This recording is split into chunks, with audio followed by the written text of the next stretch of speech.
My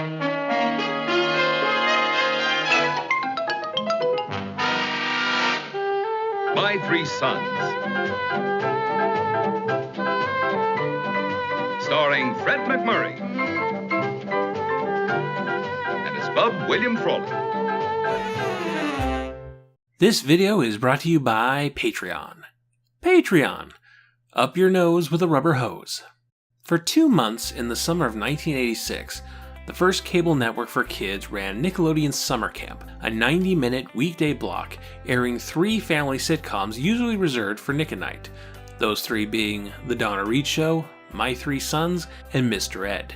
The purpose of this block doesn't appear to have been publicly commented on by those in charge, but Knacks' official educated guess is that Nickelodeon was looking to promote Nick and Nite to the stay-at-home parents looking after their children during school break. Hey parents, here's what's on after the kids go to bed. Oh, does your cable provider switch to a different channel when Nick and Nite is on? You should contact them about that. Viacom wanted eyes on Nick and Nite.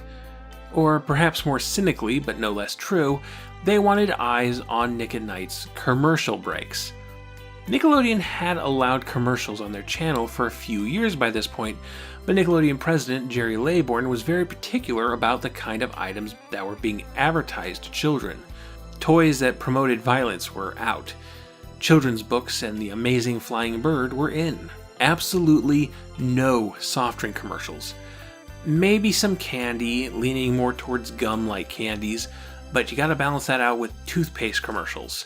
The ad breaks were highly curated, and that meant not always going with the highest paying clients. And being a children's network, you weren't going to get that beer commercial money. But Nick and Nite, oh, that's different. Nick at Nite is for adults, and adults can make their own informed purchasing decisions. We don't have to hold their hands. Why, we can even advertise beer.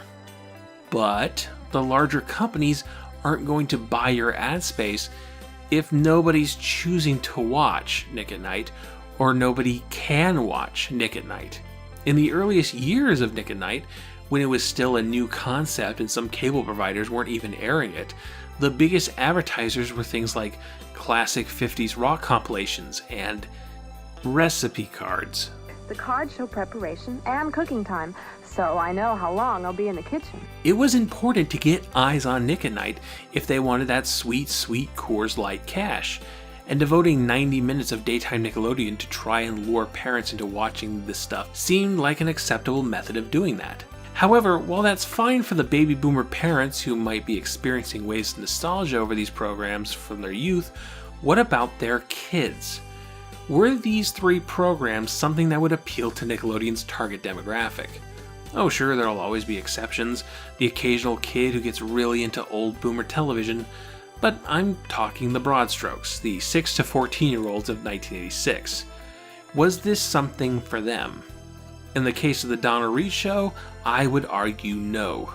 Even putting aside the elements that date it, it was a pretty underwhelming affair, lacking both a hook to engage young viewers and not really prioritizing humor. An odd thing for a show with a laugh track. But what about the second show on Nickelodeon Summer Camp? What about My Three Sons? Join the My Three Sons sing-along. Oh, my 3 sons, yes, my 3 sons. It's my 3 sons on Nick at Nite. They've got a dad, his name is Steve. He's got a job, he's really tall. And then there's Bob, he makes them food. They've got a dog, they're my 3 sons. Nick at Nite. My Three Sons is a family sitcom that originally ran for 12 seasons between 1960 and 1972. Fred MacMurray stars as Steve Douglas, an aeronautical engineer and widower, raising 3 boys. There's high school senior Mike, played by Tim Considine, who's heavily invested in both academics and girls. The lion heeds not the yapping of the jackals. Come and see me sometime in my swivel chair.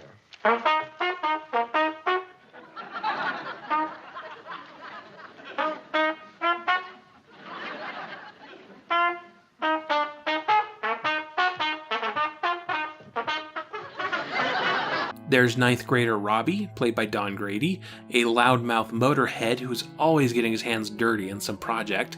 I'm fed up with being in hot water all the time because you were lucky enough to get yourself born first.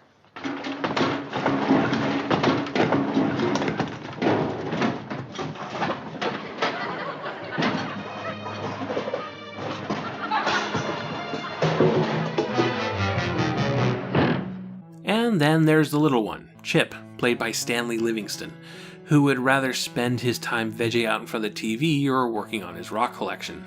Hey, Bob, you pretend you're a big ugly gorilla, and I'll pretend I'm an elephant hunter. I got a better idea than that. I'll pretend I'm Bub, and you pretend you're Chip, and I'll wash and you dry. Oh, that's no fun. We're supposed to use our imagination. All right, then. You pretend you're Bub, and I'll pretend I'm Chip, and you wash and I'll dry.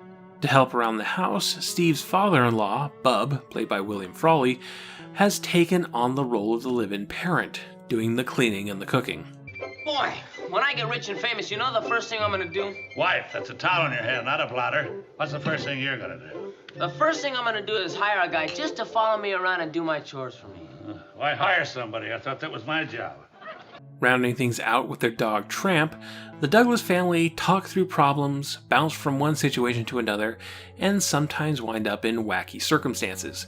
Steve and Chip get locked out of the house in the middle of the night and have to sleep in Chip's backyard playhouse, but things are so much scarier at night. Mike gets embarrassed in front of his friends when Bub walks out wearing his goofy Lodge Society uniform. The girl Robbie has a crush on instead has a crush on his older brother Mike. Well, this means war. You're fighting over a girl? Jeepers, I thought it was something important. Bob, will you tell Dad to tell Chip to pipe down? Tell Chip to pipe down. Pipe down, Chip. But while they might grumble and fight and embarrass each other, they always work things out. They're a family, a team. Steve, Bub, Mike, Robbie, and Chip, and nothing's going to change that. Except a lot of things are going to change that. Because here's the tricky part about talking about My Three Sons. It's huge. Monolithic even. In terms of number of seasons, My Three Sons is the third longest running live-action sitcom of all time, behind The Adventures of Ozzie and Harriet and It's Always Sunny in Philadelphia. And it's the second largest in terms of episode count, with 380 episodes, only being beat out by, once again, Ozzie and Harriet with 435. A show doesn't run that long without substantial changes to plots, characters, and production, especially a show with a substantial cast of young people. Watching an actor age from 52 to 64 isn't all that dramatic, but watching one age from 10 to 22 is quite the sight, something that television really hesitates to do. You want those little tykes to remain cute and precious, and you want to market your teenage actors as young heartthrobs as long as possible. Consider what some of the shows we previously discussed have done, shows that were contemporaries with My Three Sons. When Mary, the eldest daughter, reached her late teens on the Donna Reed show, she was written out and replaced with a new, extra precious little girl. Dennis the Menace didn't even consider seeing its titular character enter his teenage years, canceling the show when Dennis turned 12. Lassie is an even longer running show than My Three Sons, but it kept replacing its cast before they got too old through a series of soft reboots, bringing in entirely new main characters every handful of years. Seeing kids grow up means having to see them do grown-up things and deal with grown-up issues, and that can be an awful disconnect when you've known these characters when they were playing with toys and thinking the opposite sex had cooties. You don't want to think about that precious little kid now being an adult, paying taxes, shaving, and having sex. Franchises that do go that route tend to separate these characters as children's stuff and these characters as adult stuff through spin-offs and sequel series. And even then, there could be some serious pushback to tamper with the original show's image this way. See Hilary Duff's recent struggles to get an adult Lizzie McGuire show off the ground. But My Three Sons embraces the passage of time, embraces its characters getting older, with children becoming adults that have to deal with adult matters. Even Chip, with his pinchable cheeks, grows up, gets married, moves into his own place, and is implied to be having just all the sex by the show's final season. But these changes started as early as season 1, with Mike graduating high school and starting college. The college is nearby, so Mike is still around to be a main character, but the show was already changing the status quo before the second season even began. The only time a character is written out of the show is when the actor has decided to pursue other projects, or sadly in the case of William Frawley, when the actor's health starts to diminish. And then there's the changes behind the scenes. My Three Sons has never been static. It went through a number of creative leads, it went from black and white to color, and it even changed networks, moving from ABC to CBS between the show's 5th and 6th seasons. All these changes make it hard to discuss as a whole unit. But regardless, here's a quick My Three Sons crash course. Season 1, we have the Douglas family, Steve, Mike, Robbie, Chip, and Bub. Mike graduates high school and begins college at the end of the season, and this remains the status quo through seasons 2 and 3. Season 4 introduces a new friend for Chip, the bispectacled Ernie, played by Stanley Livingston's real-life brother, Barry Livingston. Mike starts dating a woman named Sally, played by Meredith McRae, and proposes to her 5 episodes later. Sadly, William Frawley's health was quickly declining, so halfway through season 5, the character of Bub moves to Ireland, and to fill in the role of old guy who does the dishes, the show introduces Bub's brother, Uncle Charlie, played by William Demarest. Nick and Nite actually did a promo explaining the difference between these two characters.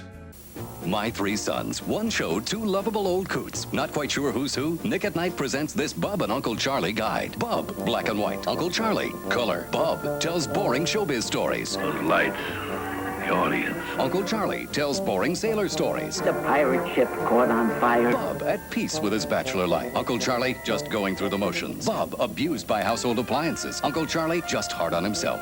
Bub, Uncle Charlie, know the difference. Watch them both on My Three Sons on Nick at Nite. My Three Sons got reliable views, but was never in the top 10. So when the producers wanted to make the switch to color for season 6, ABC didn't think it was worth the increase in budget. So after some contract wrangling, the series moved from ABC to CBS. Tim Considine decided he wanted to pursue other projects. So in the first episode of season 6, Mike and Sally finally get married and move away, and neither of them are ever seen again. Of course, the show is called My Three Sons, so we're going to need a third son. So Steve and Uncle Charlie wind up adopting Ernie, making him the newest, youngest son. Robbie graduates high school and begins college, and Chip grows his hair out. Season 7, Chip starts dating, they grow up so fast. Season 8, the whole family moves to California. Robbie goes steady with a girl named Katie, played by Tina Cole, and proposes to her 1 episode later, and they're married 3 episodes after that. They have a lot of sex on their honeymoon. This is canon. Say, I'll bet that golf course was something. Is it as beautiful as they say? Everything was lovely. I'll bet you had a little trouble with those water hazards, huh? Oh, we didn't play, Dad. Oh, it was supposed to be one of the best courses in the country. Well, I know. We meant to play, didn't we, Kitty? Yes, it was one of the things we were looking forward to, but we just didn't seem to get around to it. I thought you'd be all sunburned from lying around the pool. Well, it rained a lot, Chip. What rain? I check the weather report every day in the... Charlie. Must be true. The marriage changes people. Yeah. Imagine going to a swell resort like that and not having any fun. Katie moves into the Douglas house, Chip gets his driver's license, and Ernie is also there. Season 9, Katie becomes pregnant with triplets, 3 identical sons named Robert, Stevens, and Charles. Ernie also starts dating, they grow up so fast. Season 10, Steve finally gets married to widowed school teacher Barbara, played by Beverly Garland, and adopts Barbara's 5-year-old daughter Dottie, played by Dawn Lynn. Robbie, Katie, and the triplets move into their own place. Season 11, Chip starts dating a girl named Polly, played by Ronnie Troop, and the two elope and move into their own apartment. Ernie gets his driver's license, and Robbie moves to San Francisco for a job, having to leave Katie and the kids behind. There was actually going to be a spin-off show about Robbie, but it never got off the ground. Finally, Season 12. Steve's Scottish cousin, also played by Fred MacMurray, shows up and hangs out for a time. The triplets start preschool, and the show ends with a very special episode about drug abuse. And that's My Three Sons, committed to changing through the times and allowing its characters to grow and mature. Though that wasn't the show's goal. No, My Three Sons was created for a very specific purpose, and its evolution was simply a side effect of that purpose. My Three Sons was created because Fred MacMurray wanted to go on vacation. Fred MacMurray was quite possibly the biggest star to transition from film to television at that time, even more so than Donna Reed. By 1960, MacMurray was already a 25-year veteran of Hollywood, over 70 films under his belt, getting leading man roles in films by Billy Wilder and Preston Sturges, starring alongside Barbara Stanwyck and Humphrey Bogart and Katharine Hepburn and Joan Crawford. His bread and butter were light romantic comedies, but he did dabble in darker material, such as 1944's Double Indemnity, one of the seminal works of film noir. MacMurray was such a big name that in 1943 he became the highest paid actor in Hollywood, making $420,000 a year, or $6 million when adjusted for inflation. And he did that without ever getting an Academy Award nomination. By 1960, MacMurray was well into his 50s, had more money than he would ever need, and was raising a family. So he pulled back on the number of projects he was taking. Television had become the new big thing, and MacMurray was intrigued by its possibilities. Look at what Robert Young has done with his Father Knows Best series, and Jim Garner has managed to be successful in both movies and television. I think you can combine the two mediums. Unless you happen to be one of the top 10 stars in the country, everyone sooner or later will move into a television series. But a television series tended to be a much greater time investment than a film, which was the exact opposite of what MacMurray wanted. So when television producer Don Feddersen approached MacMurray about starring in a family sitcom about a single father, he passed on the project. But Feddersen was dead set on MacMurray, so he made a compromise.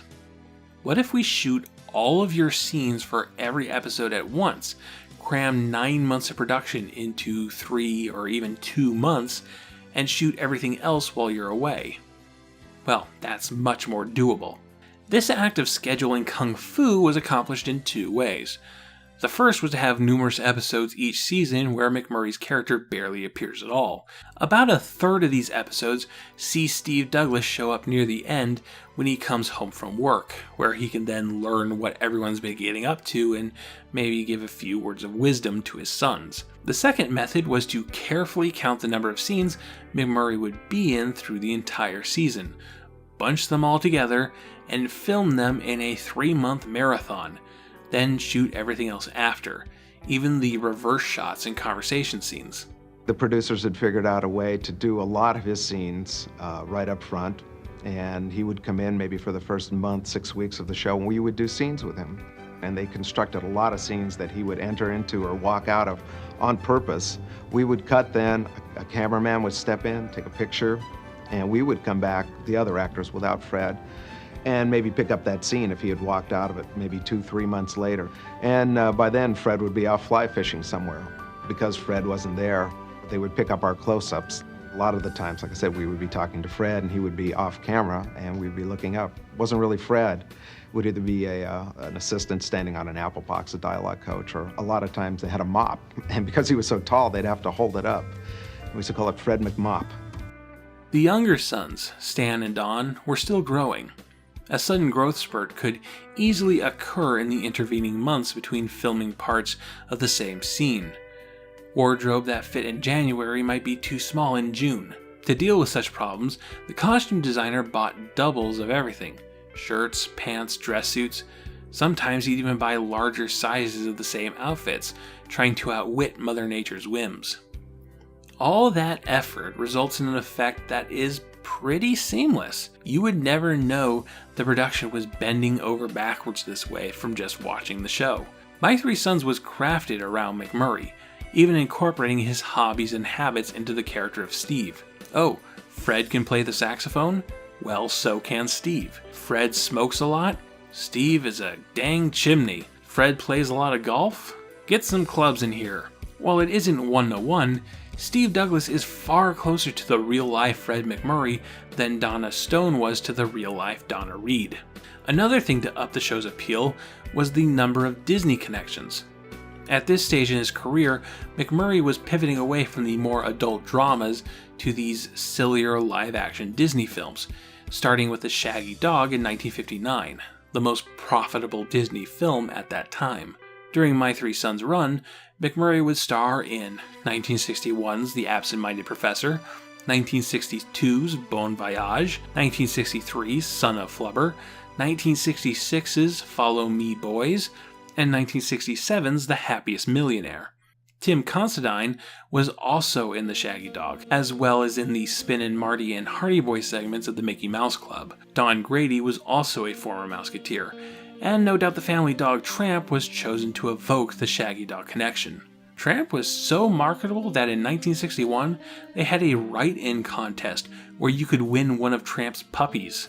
Outside of Disney, William Frawley had become a household name from playing the landlord Fred in I Love Lucy, and Stanley Livingston had a small but reoccurring part in the adventures of Ozzie and Harriet.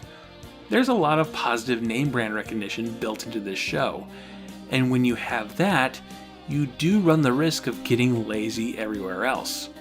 I am happy to announce that My Three Sons doesn't do that. In fact, My Three Sons is a lot of fun, and for my money, it's the best of the retro baby boomer shows we've covered on Knacks thus far. For one thing, these characters feel like real people. A household of 3 boys at different life stages results in dynamics and tensions that play out in very realistic ways, often meaning a lot of shouting. Like, consider this comparison. Here's how siblings fight in the Donna Reed show. I don't trust people who make speeches anyway. Well, that's an interesting philosophy. Why not? Well, they're always talking to me because they got nothing to say. Oh, Mother, if you only knew what a burden he is. Well, try and bear up under it, dear. It's time to go to bed. Come on. Good night, baby. Good night. Jeff. Good night, Jeff. Night, Dad. Night, Mom. Night, sweetheart. Sleep tight. Night. Jeff! I never touched her. And here's how siblings fight in My Three Sons. What is the matter with you? Why taking my girl away tonight? Why, you boss, you liar! There they are, you're intelligent little human beings, weighing the facts on each side. Wait, now stop it. Bobby, now What's going on? Nothing's going on, Chip. Just go to bed. It's so much more organic and far less sterile. The show also isn't honor-bound to nuclear family dynamics. The widowed father household was a pretty unique dynamic for television for this time. But more interesting is Bub, a very grumpy, masculine old man who is in a caregiver role usually associated with motherhood.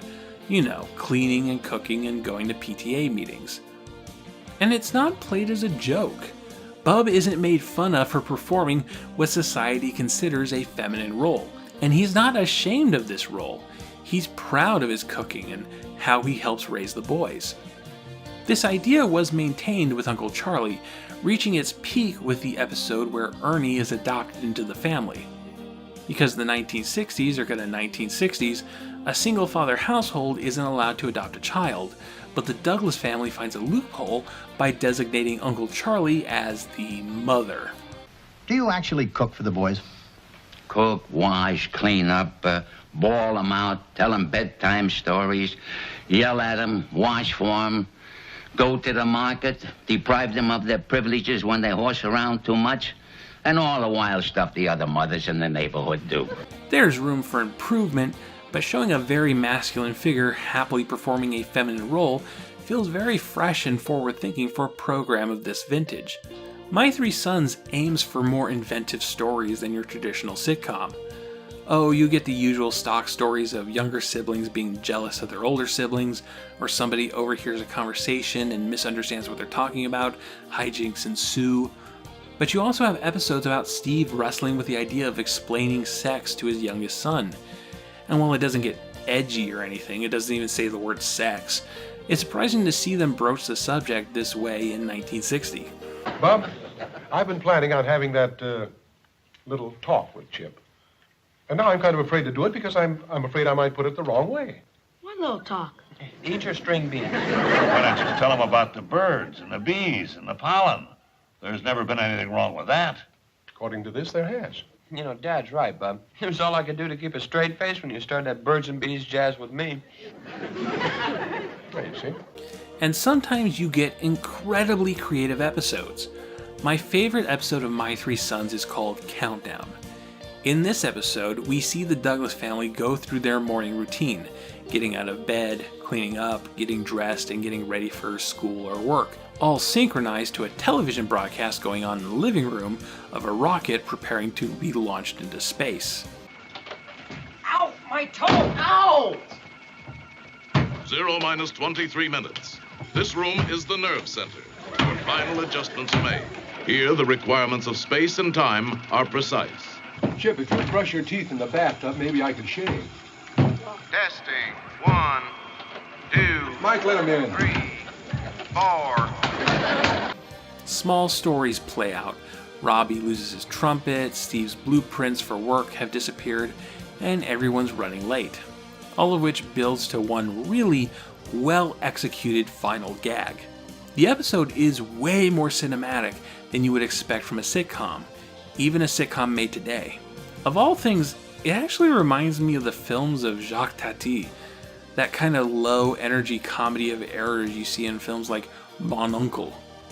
You can really see it in the way the show layers in little background stories through most episodes. Just because a character isn't the focus of the story doesn't mean they aren't doing something with their day. You see characters in the background on the telephone, or they might walk in during the middle of the scene, grab something, and walk out. Thanks very much. Mike! Who took my long extension cord? Hello, this is Mr. Douglas again. You gave me the wrong Dr. Johnson. Come on, give me my extension cord. It's not yours, it's Mike's. Yeah, well, who said you could use it for a dog leash? You want to hear some good news? Yeah, I could use a little right now. The washing machine is busted. Well, that... Boy, when I have kids, I'm going to teach them to respect other people's property. Or maybe even 40 or 50. I said I'd take a look at it. Why does Robbie need an extension cord? Don't know. Doesn't have anything to do with the plot. It's just something Robbie is doing while the other characters are doing something else. Douglas' household feels both alive and cinematic. My Three Sons can have episodes like this, and then also have episodes that just straight up end in a pie fight. It contains multitudes. It's just so much more than you'd get from most other sitcoms. I know some of you feel I'm unfair to older television for not living up to modern standards, but they were perfectly capable of making interesting quality shows back then, and My Three Sons is the proof. And now, to counteract that sentiment, here's the part of the video where I complain about it. My Three Sons was definitely a step beyond the dull, sterile Donna Reed show, but it still had issues that we would recognize as of its time. The show's treatment of women is a mixed bag. This show, having an all-male cast for the majority of its run, means that the women who come to the story are designated to romantic relationships. Schoolyard crushes for the younger characters, dates for the older characters. Nobody just has women friends in this show. However, the variety of these women are pretty interesting and could be seen to push against gender roles. For example, one of Robbie's early relationships involves a tomboy with the affectionate nickname of Pig, a girl who loves to work on motors and get greasy. One episode sees a new astrophysicist come in to work with Steve, a real genius, they say. But what's this? The scientist is a woman? Major kudos for this one. Seeing a prominent woman scientist on television in 1960 no doubt turned some girls' heads. But the episode doesn't really follow the actually women can be anything story you might expect. Once Steve gets over the initial shock, the episode shifts gears into Romanceville. You can tell Fred MacMurray had a lot of creative control over this show, as there are many episodes where women are just immediately smitten by Steve's rugged good looks. Even Mike's college girlfriend falls head over heels for him.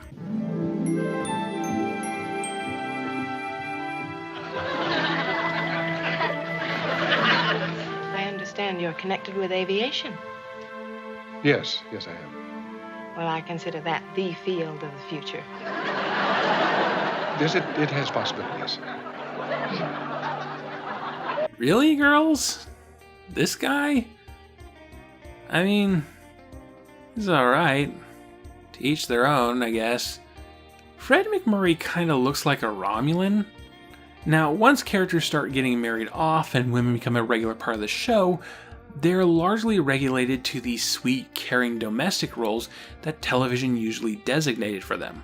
This was especially true of Beverly Garland, who played Steve's new wife Barbara in season 10 circa 1969. She had come into the role hoping it would be more like a Mary Tyler Moore kind of thing. Well, the producers had a different idea. She had a feistiness about her. She had a, wait a minute, let me tell you what I think. She became the new woman, in a sense, in sitcoms. And I thought, now MacMurray's going to get a wife. I can do that. Instead of all this sweet apron, whatever you say, daddy dear. First day, Fred MacMurray's teaching me how to play golf on the lawn. And I don't do it right, and he tells me, and I don't. Finally, I say, but you said, didn't you tell me that if I'm not, I mean, come on. I mean, is that what you told me? They printed it. Next day, in come 5 men, gray suits, ties, and walk over to me. Beverly? Yes? You have to understand something. That Barbara is always sweet, always nice, always with a smile, never raises her voice. She is the wonderful, sweet, charming, lovely wife. Okay. Well, that was the end of that wonderful idea. That is some creepy Stepford wife shit right there. This was 1969, well into the rise of second-wave feminism, and the show allowed itself to show the passage of time in other areas, but the roles of women in the household remained very conservative. My Three Sons was a show where a man could perform feminine roles, but women couldn't really escape those roles in a meaningful way. It's not nearly as egregious as it was in the Donna Reed show, but it is noteworthy.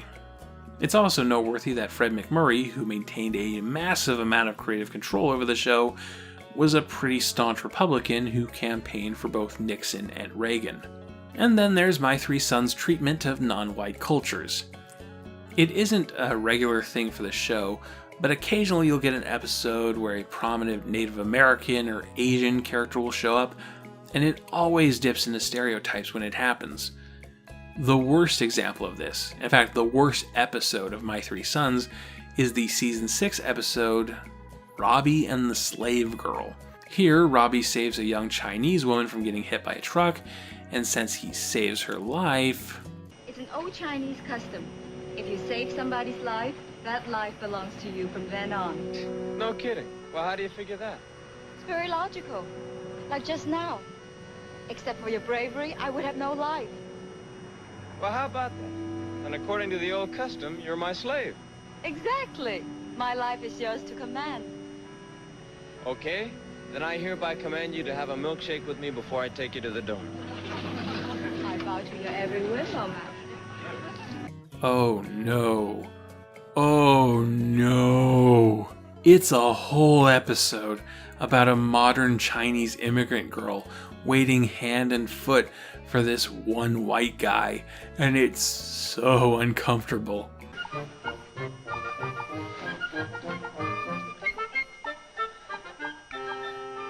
Master, perhaps a little more?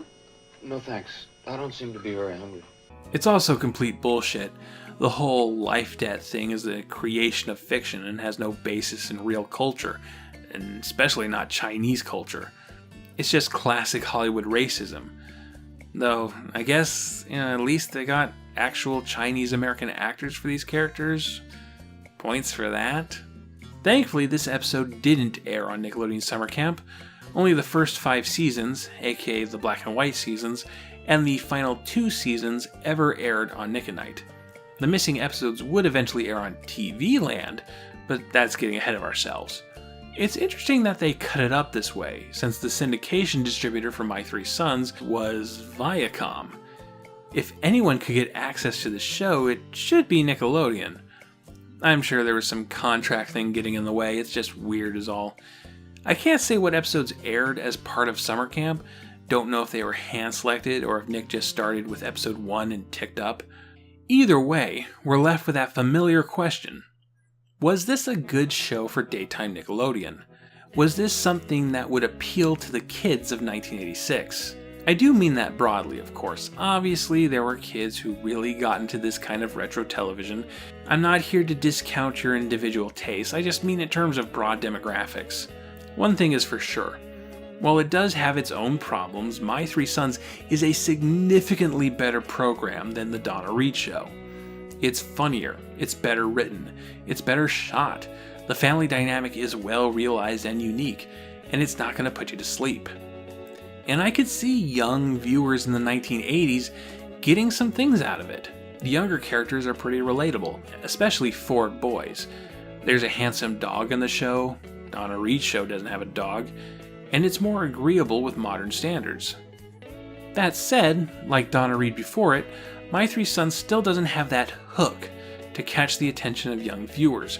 It's still very much an old family sitcom devoid of gimmicks, and the amount of kids who would clomp onto Fred MacMurray's star power is pretty small by 1986. Some will recognize him from his Disney films that they grabbed on VHS from the movie rental store, but MacMurray was well retired from acting by this point, his last role being 1978's The Swarm. Certainly the show's relatable young characters and overall better quality would hold a young person's attention better.